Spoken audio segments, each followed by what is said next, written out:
The comfort is consuming. If you give a man, a decent woman, food on the table, and a bed to sleep, he will give up on all of his dreams. It's not greed, it's growth. I don't care about a private jet. I'm not striving for that, but I'm striving for the growth. Why did it take you so long to want to create content?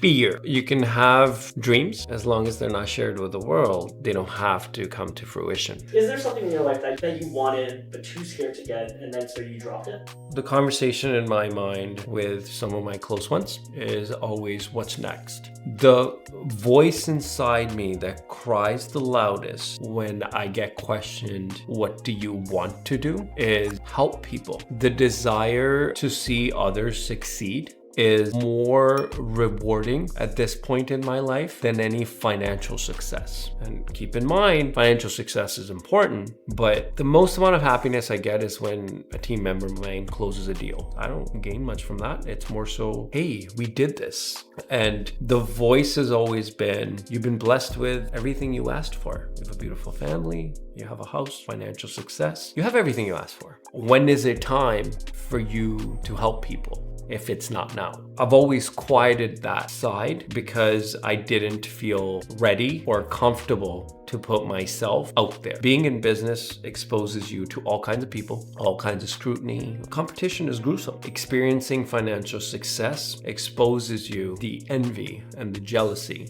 of your own. So if your own can do that to you, what's the brutal world out there gonna do to you? Because of that, I've put that idea away. Yeah, maybe in the future when I have more life experience, when I have more wisdom, when I have more to offer. But at the end of the day, there's someone starting out today that would be grateful for my help. But the fear of taking that first step is what's set me back. That feels like failure, but I am a big believer. Things do come in time. But there's some things that happen in your life that give you a why. The biggest thing in my life that gave me a why, now having a child. That child is not gonna look at my bank account one day and say, I'm proud of dad. That child isn't gonna look at the house that we live in. So what's he really gonna look at? I want him to be proud of the things. Dad was a helpful person. That's the drive now. We had the conversation of like, there's potential to go viral and do this and that. No, that's not the desire. The desire is honestly,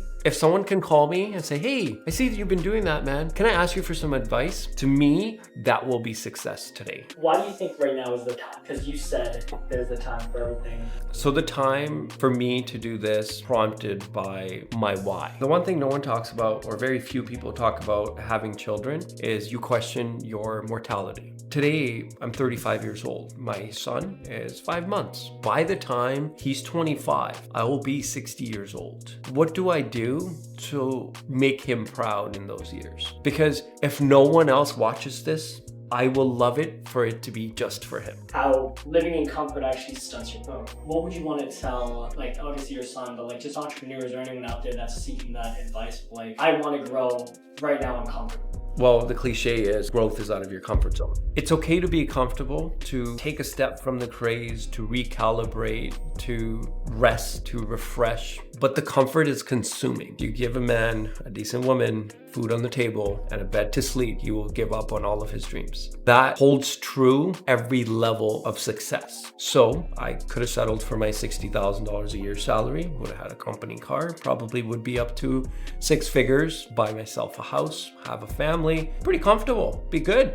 I wouldn't even know that this was possible. If I didn't walk away from certain things, I wouldn't be who I am today. All of those things were uncomfortable. I tell my wife all the time, yeah, one day we'll have a private jet. It's not greed. It's the idea for growth. I don't care about a private jet. I mean, it's nice. I'm not striving for that, but I'm striving for the growth. That growth will only come if you choose to be uncomfortable. What was one of the most uncomfortable sacrifices you've had to make in your business? I separated from my partnership in my business, who was my mentor. The fear of being on your own, being told that you can't, it was a daunting task. Sleepless night, abundant of self-doubt. In a situation like that, the only thing that helped me through was one, family, but then it was the confidence in my experience. To walk away from a very comfortable business partnership, both doing very well, for the sake of wanting more. It's a gut-wrenching thing. Who harsh was, what he was making, what he was doing, what more he wanted. The biggest reason for parting ways was respect. As you get older, you develop your identity, you develop your morals. There comes a time where you have to choose whether you will tolerate disrespect or you won't. The voices in your head saying, yeah, you probably can't do. How did you overcome that? Or unless they didn't even exist. They did. And the voices were also from the other party. And when you've put that person on a pedestal and they're equivalent to the role of essentially your mother or father, and to hear that you're not capable, you don't have the value, the self-doubt will try to take hold of you. I'm a big principles guy. And as soon as you stand for one thing, I believe in accepting that and moving forward. In business, what's important to you? Ultimately, it's one thing, which is respect. You can be competitive, but you don't have to be disrespectful. You can take my business from me.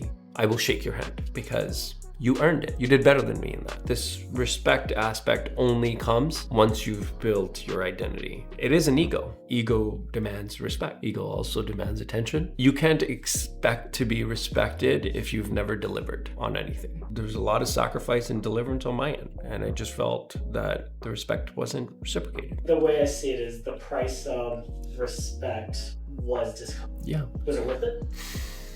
It wasn't worth losing that relationship. What did you learn from it? Holding boundaries was the most important lesson from that, because boundaries get diluted when you just accept things. I always kind of think back, if I held my ground in that situation, then this wouldn't have happened. But I just felt that because I was younger, when I started, you had to bend and you had to accept what it was. But there's growth on both sides. This will continue on, and my future entails marriage, kids, family. Will my son be okay with me getting disrespected just for the sake of comfort? Loss of a relationship is definitely one of the biggest regrets in that scenario. Would you say that was the turning point in your business career? It was a bigger turning point in my life, in what I want out of life. Peace. You can't show up to an office, have a person nag at you for you not being capable of something. The unpredictability of you being in a social situation with that person and saying, I don't know if they're gonna say something wrong about me.